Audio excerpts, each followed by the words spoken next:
I'm Nikki, and I manage the Education, Evaluation, Assessment, and Research team.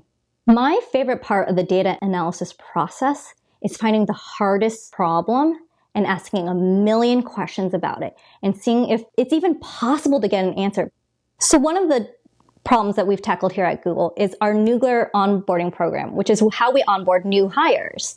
One of the things that we've done is ask the question, how do we know whether or not newglers are onboarding faster through our new onboarding program than our old onboarding program, where we used to lecture them?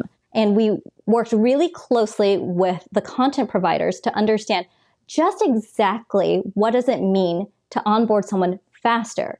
Once we asked all the questions, what we did is we prepared the data by understanding who was the population of the new hires that we were examining. So we prepared our data by going through and understanding who our populations were, by understanding who our sample set was, who our control group was, who our experiment group was, where were our data sources, and make sure that it was in a format that was clean and digestible for us to write the proper scripts for.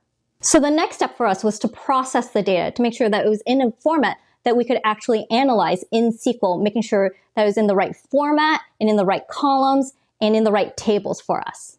To analyze the data, we wrote scripts in SQL and in R to correlate the data to the control group or the experiment group and interpret the data to understand, were there any changes in the behavioral indicators that we saw? Once we analyze all the data, we want to report on it in a way that our stakeholders could understand. So depending on who our stakeholders were, we prepared reports, dashboards, and presentations and share that information out. Once all of our reports were complete, we saw really positive results and decided to act on it by continuing our project-based learning onboarding program.